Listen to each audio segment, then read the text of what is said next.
स्वागत है आप सभी का एक नए वीडियो में। आज के वीडियो में मैं आपको जामिया मिलिया इस्लामिया का 2025 का जो प्रश्न पत्र है एमए हिंदी की मैं बात कर रही हूँ, वो मैं आपको सॉल्व कराने वाली हूँ। और मैं पहले ही बता दे रही हूँ, यहाँ पर मैं सिर्फ और सिर्फ 40 MCQs आपको सॉल्व कराऊंगी। जामिया मिलिया इस्लामिया का जो प्रश्न पत्र होता है एमए हिंदी के लिए, उसमें 2 सेट होते हैं। एक सेट में 40 MCQs पूछे जाते हैं, वहीं दूसरे सेट में डिस्क्रिप्टिव क्वेश्चंस पूछे जाते हैं जो कि आपको खुद से लिखने होते हैं।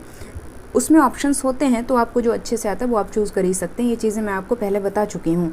तो बिना समय ज़ाया के वीडियो को शुरू कर लेते हैं। मैं आपको फिर से कह रही हूँ 40 MCQs कराने वाली हूँ, तो ये बात आप ध्यान से सुन लें, नहीं तो बाद में आप बोलें कि मैंने पूरा हल क्यों नहीं कराया। ठीक है, तो पहला प्रश्न आपकी स्क्रीन पर आ चुका है। प्रश्न है, निम्नलिखित में से कौन सा उपन्यास किसान जीवन से संबंधित नहीं है? बताइए। पिछले वर्ष से ये प्रश्न पूछा गया है। तो इसका सही उत्तर क्या है? आप सभी ने दे दिया होगा। क्या है इसका सही उत्तर? प्रेमाश्रम, या फिर मैला आंचल, या फिर फांस, या फिर कब तक पुकारूं? तो सही उत्तर है यहाँ पर ऑप्शन डी, कब तक पुकारूं। जो उपन्यास है वो किसान जीवन से संबंधित नहीं है। आगे बढ़ते हैं, अगले प्रश्न पर आते हैं। अछूत कौन और कैसे, ये किसकी रचना है? बताइए। दलित विमर्श से संबंधित रचना है, किसकी रचना है? तो सही उत्तर क्या है? Option A, doctor Bhimrao Ambedkar. और ये प्रकाशित कब हुई थी ये भी आपको पता होना चाहिए। तो ये सन 1948 यानी कि आज़ादी के 1 वर्ष पश्चात ये प्रकाशित हुई थी। आप इसको अलग से याद कर सकते हैं। अगले प्रश्न पर आइए। तीसरा प्रश्न आपकी स्क्रीन पे आ चुका है। प्रश्न है थोड़ा बड़ा सा है, एक काव्य पंक्ति है, इसको ध्यान से पढ़िए।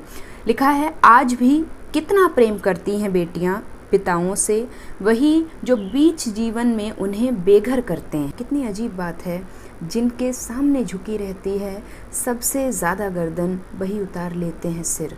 ये काव्य पंक्ति बताइए किस रचना, ये काव्य पंक्ति बताइए किसकी है, किस लेखिका की है? कात्यायनी, अनामिका, सविता सिंह, या फिर निर्मला पुतुल? निर्मला पुतुल के बारे में मैं आपको एक तथ्य बता दूं, आदिवासी विमर्श से संबंधित रचनाएं ये लिखती हैं। तो यहाँ पर आप सही उत्तर दीजिए। सही उत्तर क्या है तीसरे प्रश्न का? तो सही उत्तर यहाँ पर है ऑप्शन सी, सविता सिंह। और ये जो पंक्तियाँ ऊपर दी गई हैं, ये इनकी एक कविता है, आप याद कर लीजिए या फिर सुन लीजिए। प्रेम करती बेटियाँ, उससे ये यहाँ पर संकलित हैं। ठीक है, कविता का नाम है प्रेम करती बेटियाँ। अगले प्रश्न पर आइए। चौथा प्रश्न है, लिखा है, सिंधु सेज पर धरा बधू अब तनिक संकुचित बैठी सी, प्रलय निशा की हलचल स्मृति में मान किए सी ऐठी सी। इस छंद में या फिर इस पंक्ति में कौन सा अलंकार है? बताइए। सिंधु सेज पर धरा बधू अब तनिक संकुचित बैठी सी। धरा जो है बधू के रूप में क्या हो रहा है? मानवीकरण हो रहा है। तो यहाँ पर कौन सा अलंकार होगा? मानवीकरण अलंकार होगा। ठीक है, ऑप्शन ए करेक्ट है चौथे प्रश्न का। अगले प्रश्न पर आइए। 5वां प्रश्न है, बड़ा ही आसान सा। लिखा है, विदेशिया क्या है? नाच है, गायन शैली है, लोक नाट्य शैली है, या फिर प्रवासी गीत है? क्या है विदेशिया? बताइए। आप सभी को पता होगा, अंचल विशेष से संबंधित है। तो क्या है ये? विदेशिया है लोक नाट्य शैली। ऑप्शन बी यहाँ पर करेक्ट है 5वें प्रश्न का। आगे बढ़ते हैं, छठे प्रश्न पर आइए। छठा प्रश्न है, किस पत्रिका के प्रकाशन से द्विवेदी युग का आरंभ माना जाता है? बेहद आसान प्रश्न है ये। किस पत्रिका के प्रकाशन से? बताइए। द्विवेदी युग का आरंभ माना जाता है सरस्वती पत्रिका के प्रकाशन से, जाहिर सी बात है। और इसके बारे में 2 तथ्य जो सबसे मुख्य हैं वो आपको याद रखने चाहिए कि सरस्वती पत्रिका का प्रकाशन सर्वप्रथम कई रचनाकारों ने किया था, लेकिन मूलतः माना जाता है कि सन 1900 से सन 1903 तक किसने किया था? बाबू श्याम सुंदर दास जी ने किया था। सुन लीजिए ध्यान से, बाबू श्याम सुंदर दास ने किया था इसका संपादन कार्य। इसके बाद में सन 1903 से सन 1920 तक यहीं पर द्विवेदी युग का अंत हो जाता है। किसने इसका संपादन किया था? महावीर प्रसाद द्विवेदी जी ने, जिनके नाम पर द्विवेदी युग जाना जाता है। हजारी प्रसाद द्विवेदी जी नहीं, महावीर प्रसाद द्विवेदी। ठीक है, आगे बढ़िए। 7वां प्रश्न आपकी स्क्रीन पे आ चुका है। प्रश्न है, निम्नलिखित में से कौन ललित निबंधकार हैं? बताइए। ललित निबंधकार इनमें से कौन से हैं? ललित निबंधकार का मैं आपको अर्थ बता दूं, या फिर ललित निबंधों की मैं आपको विशेषता बता दूं क्या होती है, कैसे आप पहचानेंगे कोई निबंध ललित निबंध है। तो जब निबंधकार या फिर लेखक अपने व्यक्तिगत जीवन की कोई घटना विशेष को बड़े स्तर पर, व्यापक स्तर पर, वैश्विक स्तर पर जोड़कर पाठक के समक्ष प्रस्तुत करता है, तो वो ललित निबंध कहलाते हैं। अब इसका सही उत्तर दीजिए। तो सही उत्तर क्या है यहाँ पर? सही उत्तर ऑप्शन डी, कुबेरनाथ राय। इनका एक निबंध यूजीसी नेट के सिलेबस में संकलित है, ललित निबंध ही है। शीर्षक है उसका उत्तरा फाल्गुनी के आसपास। तो ये तथ्य आप याद रख सकते हैं। निबंध का नाम फिर से बता रही हूँ, उत्तरा फाल्गुनी के आसपास। अगले प्रश्न पर आइए। अगला प्रश्न है 8वां, आपकी स्क्रीन पे आ गया है। लिखा है निर्वैयक्तिकता के सिद्धांत का आशय क्या है, बताइए। निर्वैयक्तिकता के सिद्धांत का क्या तात्पर्य है? सबसे पहले तो ये जानिए, ये पाश्चात्य काव्यशास्त्री विद्वान है टी.एस. इलियट, उनके द्वारा निर्वैयक्तिकता का सिद्धांत दिया गया था। अब इसका आशय क्या है? इसका आशय होता है, जैसे आप सभी ने भिक्षुक कविता पढ़ी होगी, तो वो अनुभूतियाँ जो पाठक के समक्ष निराला ने प्रस्तुत की हैं वो उनकी अपनी अनुभूति नहीं है। उन्होंने भिक्षुक को देखा, उसकी अनुभूति को अपनी अनुभूति बनाया, उसके बाद उसको पाठक के समक्ष प्रस्तुत किया। तो पाठक ने जब उनको पढ़ा तो वो पाठक की अनुभूति नहीं थी वे, लेकिन फिर भी उसको भिक्षुक के प्रति सहानुभूति प्रकट हुई, एक सहानुभूति का भाव, स्वानुभूति का भाव प्रकट हुआ। तो ये होता है निर्वैयक्तिकता का सिद्धांत। अब यहाँ ऑप्शंस के माध्यम से देखते हैं। पहला ऑप्शन है कविता के माध्यम से कवि की लोक निरपेक्षता की परख। दूसरा है कवि के अनुभवों के सामान्यकरण पर जोर। तीसरा है कविता में कवि का स्वयं के अनुभवों से अलग होना। और चौथा है कवि की स्वप्न जीविता को जानना। बताइए सही उत्तर अब तो आपको दे देना चाहिए, थोड़ा घुमा फिरा कर ज़रूर लिखा है, लेकिन यहाँ पर ऑप्शन भी करेक्ट है। यहाँ पर एक शब्द ही अगर आपने पकड़ लिया होगा तो उत्तर आपने पा लिया होगा। आगे बढ़िए, 9वें प्रश्न पर आइए। 9वां प्रश्न आपकी स्क्रीन पे आ चुका है। लिखा है तद्भव पत्रिका के संपादक कौन? बताइए, एक पत्रिका है तद्भव, इसके संपादक कौन हैं? तो यहाँ पर 9वें प्रश्न का सही उत्तर क्या है? Option D, Akhilesh. अगला प्रश्न है 10वां, आपकी स्क्रीन पे आ चुका है। लिखा है नंगा तलाई का गांव किसकी रचना है? बताइए ये किसकी रचना है?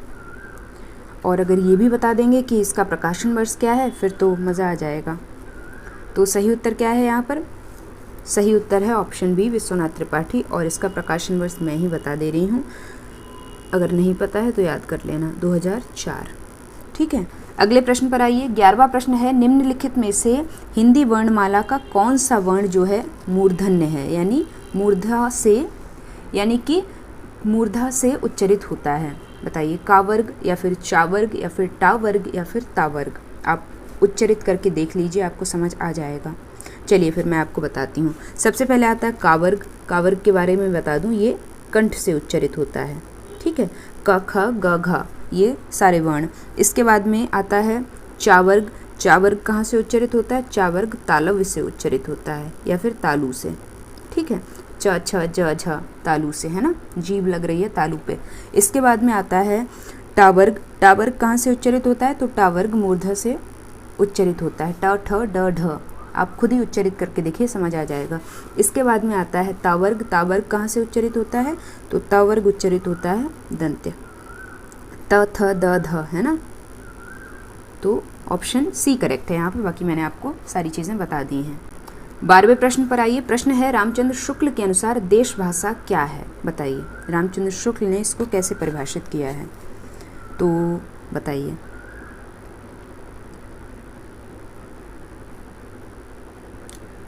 प्राकृताभाष हिंदी तो इन्होंने अपभ्रंश को बोला है, ये बात आप याद रखना। तो यहाँ पर ऑप्शन ए करेक्ट है 12वें प्रश्न का। प्राकृत से बिगड़कर बनने वाली बोलचाल की भाषा को इन्होंने देश भाषा माना है।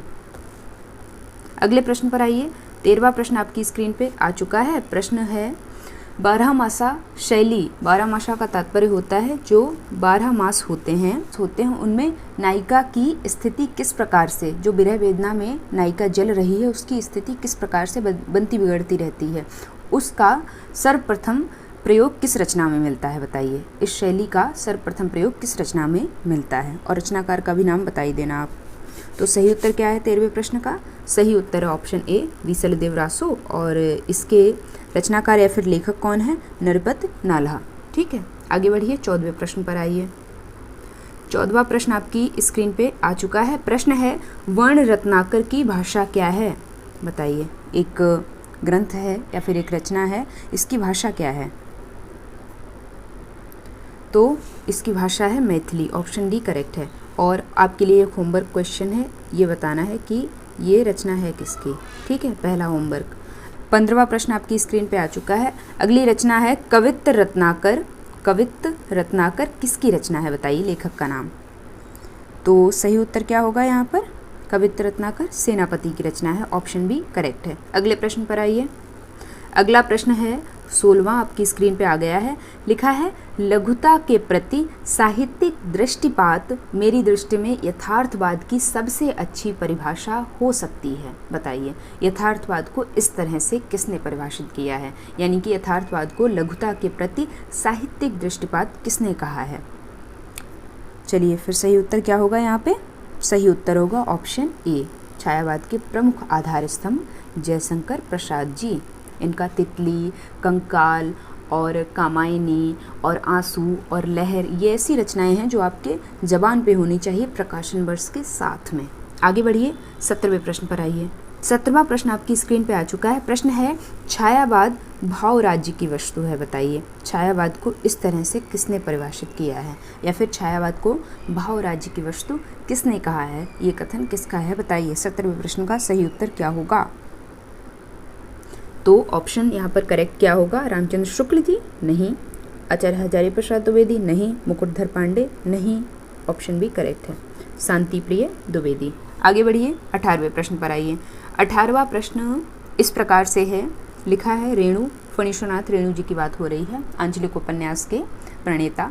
रेणु के ठुमरी कहानी संग्रह में उनकी कौन सी कहानी संकलित नहीं है? बताइए रेणु का एक कहानी संग्रह है ठुमरी, इसमें इनमें से कौन सी कहानी संकलित नहीं है? देखें आप इसका सही उत्तर दे पाते हैं या नहीं।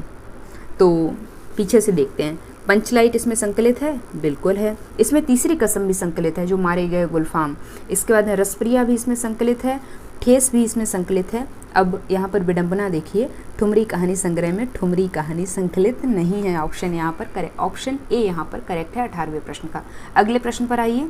19वां प्रश्न है, लिखा है प्रयोगवाद का सर्वप्रथम या फिर सबसे पहले प्रयोग किसने किया था? जो ये शब्द है प्रयोगवाद, इसका सबसे पहले या फिर पहली बार प्रयोग किस रचनाकार ने या फिर किस आलोचक या फिर किस समीक्षक ने किया था? बताइए सही उत्तर क्या होगा? तो 19वें प्रश्न का सही उत्तर आपने दे दिया होगा। सही उत्तर क्या है? ऑप्शन सी, नंद दुलारी वाजपेयी ने एक निबंध में सर्वप्रथम प्रयोगवाद शब्द का प्रयोग किया था। लेकिन याद रखिएगा प्रयोगवाद काव्यधारा जो है उसके प्रवर्तक किसे माना गया है? उसका प्रवर्तक माना गया है सच्चिदानंद हीरानंद बादशाह अज्ञे को। सन 1943 में तार सप्तक के प्रकाशन के साथ से प्रयोगवादी काव्यधारा का आरंभ हुआ था। अगले प्रश्न पर चलिए, 20वां प्रश्न। अगला प्रश्न है, मनुष्य पहले अस्तित्व में आता है, आत्मसंघर्ष करता है, दुनिया से टकराता है और अपने को परिभाषित करता है। यह कथन किसका है? बताइए। तो सही उत्तर क्या होगा यहाँ पर? सही उत्तर क्या होगा बताइए?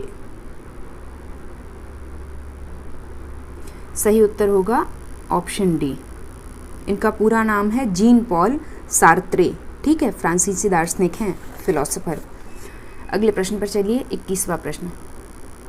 21वां प्रश्न है अनुभाव का अभिप्राय। बताइए। रस निष्पत्ति का सिद्धांत आप सबको पता होगा। विभावानुभाव व्यभिचारी संयोग आदर्श निष्पत्ति, यानी कि विभाव अनुभाव और व्यभिचारी भाव के संयोग से रस की निष्पत्ति होती है। तो उसमें एक अंग जो है रस का वो अनुभाव है, तत्व या फिर अंग कह लीजिए। इससे क्या अर्थ निकलता है वो आप बताइए। अनुभाव का सबसे आसानी से अगर आप अर्थ समझना चाहते हैं तो ऐसे समझिए, दो शब्दों से मिलकर बना है अनु और भाव। अनु का अर्थ क्या होता है? जैसे हम लोग कहते हैं अनुसरण करना, अनु का अर्थ होता है पीछे पीछे चलना, है ना, किसी को फॉलो करना। तो अब आप समझ गए होंगे अनुगामी भाव, है ना। अब यहाँ पर ऑप्शंस देखते हैं। भाव से पहले उत्पन्न होना, बिल्कुल नहीं, बाद की बात हो रही है, पीछे की बात हो रही है। भाव के पश्चात उत्पन्न होना, बताइए। भाव के बीच उत्पन्न होना, ये भी नहीं है। भाव के बिना उत्पन्न होना, जी नहीं, ऑप्शन बी करेक्ट है। भाव के पश्चात या फिर भाव के पीछे या फिर भाव के बाद में उत्पन्न होना। ठीक है, आगे बढ़िए, 22वें प्रश्न पर चलते हैं। 22वां प्रश्न है, स्क्रीन पे आ चुका है। लिखा है तीसरा सप्तक की कविताओं को अज्ञे ने क्या नाम दिया है? बताइए। तीसरा सप्तक जो है उसकी कविताओं को, इसका संपादन अज्ञे ने ही किया था, नाम क्या दिया है इसकी कविताओं को? तो सही उत्तर क्या होगा? सही उत्तर होगा ऑप्शन सी, नई कविता। ठीक है, अगले प्रश्न की ओर चलते हैं। 23वां प्रश्न आपकी स्क्रीन पे आ चुका है। प्रश्न है मजदूरी और प्रेम बड़ा ही अच्छा निबंध है, आप सबको पढ़ना चाहिए। यूजीसी नेट के सिलेबस में संकलित है। अब ये किसका निबंध है ये भी जान लीजिए कि ये एक ललित निबंध है। तो सही उत्तर क्या है? सरदार पूर्ण सिंह, ऑप्शन ए करेक्ट है। अगले प्रश्न पर चलते हैं। 24वां प्रश्न क्या है? 24वां प्रश्न है, लिखा है इनमें से कौन सा जैनेन्द्र का उपन्यास नहीं है? बताइए। त्यागपत्र, विवर्त, सुनीता या फिर तितली? बड़ा ही आसान प्रश्न है, इसमें आपको समय नहीं मिलेगा। ऑप्शन डी करेक्ट है। तितली और कंकाल दोनों ही बड़े प्रसिद्ध उपन्यास हैं। किसके हैं? जयशंकर प्रसाद जी के हैं। मैंने शायद पीछे बताया था, नहीं बताया था तो अभी याद कर लीजिए। आगे बढ़िए, 25वें प्रश्न पर आइए। प्रश्न क्या है? प्रश्न है ध्रुव स्वामिनी नाटक का मूल भाव क्या है? ये तो पता ही होगा कि ध्रुव स्वामिनी नाटक है किसका, और ये नाटक भी यूजीसी नेट के सिलेबस में संकलित है। ये जयशंकर प्रसाद जी का नाटक है और इसके मुख्य पात्र ध्रुव स्वामिनी ही है, जो स्त्री पात्र है। इस नाटक का मूल भाव क्या है? स्त्री पराधीनता, स्त्री की विलासप्रियता, स्त्री का स्वयं का निर्णय और स्वातंत्र्य, या फिर स्त्री का मानसिक विद्रोह? ऑप्शन कौन सा करेक्ट है? बताइए। ऑप्शन सी करेक्ट है, स्त्री का स्वयं का निर्णय और स्वातंत्र्य। आगे बढ़िए, अगले प्रश्न पर आइए। अगला प्रश्न है 26वां, लिखा है कानों में कंगना। ये भी यूजीसी नेट के सिलेबस में संकलित कहानी है। मैं हमेशा आपसे बोलती हूँ कि आप किसी भी परीक्षा की तैयारी कर रहे हैं, एक बार सिलेबस से गो थ्रू ज़रूर कर लिया करिए। बहुत सारे प्रश्न हैं जो सिलेबस से ही एज इट इज़ पूछ लिए जाते हैं। अब देखिए, यहाँ पे ही मैंने एक प्रश्न पत्र में ही आपको कितने प्रश्न गिना दिए हैं, तो आप इसका अंदाज़ा लगा सकते हैं। ये यूजीसी नेट के सिलेबस में संकलित है। तो सही उत्तर क्या है? कानों में कंगना किसकी कहानी है? बड़ी ही अच्छी कहानी है, राधिका रमण प्रसाद सिंह की। ऑप्शन ए करेक्ट है। आगे चलते हैं 27वें प्रश्न पर। प्रश्न क्या है? प्रश्न आपकी स्क्रीन पे आ चुका है, लिखा है पाकिस्तान का मतलब क्या? बताइए। किसका यात्रा वृत्तांत है? पाकिस्तान का मतलब क्या, किसका यात्रा वृत्तांत है? 27वें प्रश्न का सही उत्तर दीजिए। ऑप्शन डी यहाँ पर करेक्ट है, असगर बजाहत। अगले प्रश्न पर चलिए। 28वां प्रश्न क्या है? 28वां प्रश्न है झीनी झीनी बीनी चदरिया। बड़ा ही महत्वपूर्ण है और प्रमुख रचना है। बताइए किसका उपन्यास है? तो सही उत्तर क्या है? ऑप्शन बी, अब्दुल बिस्मिल्लाह। अगले प्रश्न पर चलिए। 29वां प्रश्न। प्रश्न है यह पथबंधु था, किस विधा की रचना है? और अगर ये भी बता देंगे कि किसकी रचना है, फिर तो सोने पे सुहागा हो जाएगा। बताइए सही उत्तर क्या है? तो ये किस विधा की रचना है? सबसे पहले तो ये जानिए, ये उपन्यास है। ठीक है। दूसरा प्रश्न मैंने क्या पूछा था कि ये किसकी रचना है? तो ये नरेश मेहता की रचना है। ठीक है, सन 1962 में प्रकाशित हुई थी। फिर से नाम सुन लीजिए, नरेश मेहता, उपन्यास विधा की रचना है। अगले प्रश्न की ओर चलते हैं। प्रश्न आपकी स्क्रीन पे आ चुका है। प्रश्न है सांप उपन्यास किसकी जिंदगी पर आधारित है? बताइए। ऑप्शन कौन सा करेक्ट है, और ये भी बता दीजिए कि ये रचना है किसकी। पहले तो यहाँ पर ये जानिए, ऑप्शन ए यहाँ पर करेक्ट है, खाना बदोश लोगों के जीवन पर आधारित है। दूसरी बात, ये उपन्यास है किसका, तो आप नोट कर सकते हैं, मैं पूरा नाम नहीं लिखूंगी, रत्न कुमार सांभरिया। ठीक है, रत्न कुमार बोल रही हूँ फिर से, रत्न कुमार सांभरिया का ये उपन्यास है। ऑप्शन ए करेक्ट है यहाँ पे। अगले प्रश्न पर चलिए। 31वां प्रश्न आपकी स्क्रीन पे आ चुका है। प्रश्न है डॉक्टर पी.एन. सिंह की कृति, कौन सी कृति है? देहरी का दिया। देहरी यानी कि जो दहलीज होती है, देखिएगा कि ये डॉक्टर पी.एन. सिंह की क्या है? आत्मकथा है। ऑप्शन डी यहाँ पर करेक्ट है 31वें प्रश्न का। अगले प्रश्न पर आइए। कई ऐसे प्रश्न आप देख रहे होंगे जो नए प्रश्न आपको लग रहे होंगे, क्योंकि समकालीन हिंदी साहित्य से भी प्रश्न पूछ लिए जाते हैं, जो कि अभी CUET PG में हुआ था, तब आप लोग बहुत परेशान हुए थे। तो चीज़ों को पहले से ही तैयार करके चला करिए। 32वां प्रश्न क्या है? प्रश्न है अभी हाल में किस साहित्यकार को ज्ञानपीठ पुरस्कार से सम्मानित किया गया है? बहुत ही आसान प्रश्न है, इनकी मृत्यु भी हुई है जल्दी में ही, विनोद कुमार शुक्ल जी। अगले प्रश्न पर आइए। 33वां प्रश्न आपकी स्क्रीन पे आ गया है। रचना है अंधा युग। UGC नेट के सिलेबस में संकलित है ये नाटक। बताइए किस तरह का नाटक है? सबसे पहले तो ये जानिए, ये रचना है किसकी, तो ये धर्मवीर भारती की बात हो रही है यहाँ पर। ठीक है, याद रखिएगा डॉक्टर धर्मवीर और धर्मवीर भारती दोनों अलग अलग व्यक्ति हैं, दोनों अलग अलग व्यक्ति हैं। तो सबसे पहले बताइए कि ये किस तरह का नाटक है? तो ये है गीति नाट्य। ऑप्शन डी यहाँ पर करेक्ट है। आप सबको पढ़ना चाहिए ये। अगले प्रश्न पर आइए। 34वां प्रश्न आपकी स्क्रीन पे आ गया है। निम्नलिखित में से कौन सी रचना व्यंग के दायरे में नहीं आती है? सबसे पहली बात, ये आपके लिए होमवर्क है, लेकिन मैं आपकी एक हेल्प ज़रूर कर दूंगी। मैं सारी रचनाओं के लेखक आपको बता दे रही हूँ। राग दरबारी उपन्यास है, श्रीलाल शुक्ल इसके लेखक हैं, ठीक है। इसके बाद में शिव शंभू के चिट्ठे जो है ये निबंध है, इसके लेखक कौन है, निबंधकार कौन है, बालमुकुंद गुप्त हैं। इसके बाद में विकलांग श्रद्धा का दौर, ये निबंध संग्रह है, इसके लेखक हैं या फिर निबंधकार हैं हरिशंकर परसाई। इसके बाद में पुरानी जूतियों का कोरस, एक काव्य संग्रह है, इसके लेखक हैं बाबा नागार्जुन, ठीक है। उत्तर अब आपको देना है कमेंट सेक्शन में। थोड़ी आप भी अब मेहनत करके आइए और उत्तर कमेंट सेक्शन में ज़रूर दीजिए। ये आपका होमवर्क नंबर 2 था, ठीक है। अगले प्रश्न पर आइए। 35वां प्रश्न आपकी स्क्रीन पे आ गया है। प्रश्न है, कैथारसिस का मूल अर्थ है शुद्धिकरण। साहित्य में इसके लिए कौन सा शब्द प्रचलित है, बताइए। आप सभी ने पाश्चात्य काव्यशास्त्र पढ़ा होगा, तो वहाँ पे आपने अरस्तु के 3 सिद्धांत पढ़े होंगे। कौन कौन से? सबसे पहले अनुकरण का सिद्धांत, दूसरा पढ़ा होगा त्रासदी का सिद्धांत और तीसरा पढ़ा होगा विरेचन का सिद्धांत। याद आया? तो ऑप्शन बी यहाँ पर करेक्ट है। अगले प्रश्न की ओर चलिए। 36वां प्रश्न आपकी स्क्रीन पे आ चुका है। प्रश्न है, हिंदी के पहले मार्क्सवादी आलोचक, बताइए। हिंदी के पहले मार्क्सवादी आलोचक इनमें से कौन से हैं? 4 प्रश्न और बचे हैं आपके, फिर आपकी छुट्टी हो जाएगी। कौन सा ऑप्शन करेक्ट है? शिवदान सिंह चौहान, ऑप्शन ए यहाँ पर करेक्ट है। अगले प्रश्न पर आइए। 37वां प्रश्न है, देरिदा के दार्शनिक सिद्धांत को क्या कहा जाता है? इनका पूरा नाम है जैक्स देरिदा या फिर डेरिडा भी लिखा होता है। तो इनका जो सिद्धांत है, दार्शनिक सिद्धांत, वो क्या है, किस नाम से जाना गया है उसको? तो वो कौन सा है? विखंडनवाद है, ऑप्शन सी करेक्ट है। अगले प्रश्न पर आइए।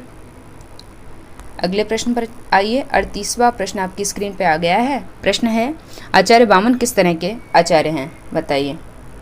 इनका सिद्धांत कौन सा है, तो आप अंदाज़ा लगा ही लेंगे। सबसे पहले आई रसवादी पे, तो रसवादी तो भरत मुनि हैं, रस सिद्धांत के प्रवर्तक। इसके बाद में अलंकारवादी कौन है, बताइए। अलंकारवादी कौन है? भामा हैं। ध्वनिवादी कौन है? आनंदवर्धन है, ध्वन्यालोक। ऑप्शन कौन सा करेक्ट होगा? ऑप्शन बी करेक्ट होगा। रीतिवादी आचार्य हैं वामन, कहते भी हैं कि रीतिरात्मा काव्यस्य, है ना। तो इस तरह से आपको चीज़ें याद रखनी है। अगले प्रश्न पर आइए। 39वां प्रश्न आपकी स्क्रीन पे आ गया है। प्रश्न है, रस सूत्र के व्याख्याता भट्ट लोलट का मत कौन सा है? आप सभी को पता होगा, जब मैंने आपको काव्यशास्त्र पढ़ाया था, चैनल पे अभी भी वीडियोस अवेलेबल हैं, बहुत शानदार तरीके से मैंने काव्यशास्त्र पढ़ाया है, तो जाके आप देख लेना, आपका भला हो जाएगा। तो मैंने बताया था बड़े ही अच्छे तरीके से कि रस सूत्र जो है आचार्य भरत मुनि के द्वारा दिया गया, उसे 4 आचार्यों ने अपने अपने तरीके से व्याख्यायित किया है। तो चारों व्याख्याता आचार्यों के नाम सीक्वेंस वाइज आपको याद रखने हैं, और उनका जो सूत्र है या फिर जो सिद्धांत है उसका नाम भी आपको याद रखना है। चलिए, मैं आपका भला कर दे रही हूँ फिर से यहाँ पे बता के। तो सबसे पहला नाम आता है भट्ट लोलट का, ठीक है, एल फॉर लोलट। इन्होंने जो सिद्धांत दिया वो था उत्पत्तिवाद। तो यहाँ पे सबसे पहले तो ऑप्शन करेक्ट कर लीजिए, ऑप्शन सी करेक्ट है। बाकी आइए, दूसरे जो व्याख्याता आचार्य हैं वो हैं भट्ट शंकुक। इन्होंने जो सूत्र दिया या फिर जो सिद्धांत दिया वो था अनुमितिवाद या फिर अनुमानवाद। इसके बाद तीसरे नंबर पे आते हैं भट्ट नायक, ठीक है। इन्होंने जो सिद्धांत दिया वो था भुक्तिवाद या फिर भोगवाद, ठीक है। इसके बाद में अंत में आता है अभिनव गुप्त का नाम, जिनके सिद्धांत का नाम था अभिव्यक्तिवाद, ठीक है। सबसे पहले भट्ट लोलट, उसके बाद में भट्ट शंकुक का अनुमितिवाद, तीसरे नंबर पे भट्ट नायक का भुक्ति या फिर भोगवाद, चतुर्थ नंबर पे आएगा अभिनव गुप्त का अभिव्यक्तिवाद। याद हो जानी चाहिए अब तो आपको। अंतिम प्रश्न पर आइए, फिर वीडियो को एंड करते हैं। अंतिम प्रश्न है 40वां, लिखा है, यहाँ पे करेक्ट करिए, यहाँ पर रचयिता होगा, ठीक है, इसको देख लीजिए। तो लिखा है रचयिता और उपभोक्ता, यानी कि कवि और दर्शक, क्योंकि कवि जो है वो रचयिता होता है ना, रचना करने का कार्य, सृजन करने का कार्य कवि करता है। इसके बाद में दर्शक जो है वो उपभोक्ता होता है, ठीक है। के बीच भावना का तादात्म्य साधारणीकरण है, यह कथन किसका है? तो एक होमवर्क आपको और दे दिया जाए, बताइए। चलिए, ये भी आपके लिए होमवर्क जाता है, होमवर्क नंबर 3। अब मैं देखती हूँ कि आप में से कमेंट सेक्शन में आंसर कौन करता है, क्योंकि अगर आपकी तरफ से मुझे अच्छी प्रतिक्रिया देखने को नहीं मिलेगी तो ये सीरीज़ कंटिन्यू नहीं रहेगी। आपके कहने पर ही मैं ये MCQs वाली सीरीज़, आपके कहने पर ही मैंने ये सीरीज़ स्टार्ट की है, लेकिन अगर आपका इंटरेस्ट नहीं दिखाई दिया तो मैं सही में बोल रही हूँ, मैं ये सीरीज़ कंटिन्यू नहीं करूँगी। आई होप आपको मज़ा आया होगा पढ़ के और प्रश्न आपने ज़्यादा से ज़्यादा हल किए होंगे, सही उत्तर दिया होगा। मिलते हैं किसी अन्य महत्वपूर्ण वीडियो में, किसी अन्य महत्वपूर्ण टॉपिक के साथ में। खुद भी चैनल से जुड़िए, अपने साथियों को भी जोड़िए। टेलीग्राम चैनल से ज़रूर जुड़ जाना, डिस्क्रिप्शन बॉक्स में आपको उसकी लिंक मिल जाएगी। बाकी पढ़ते रहिए, सीखते रहिए। Thanks for watching this video.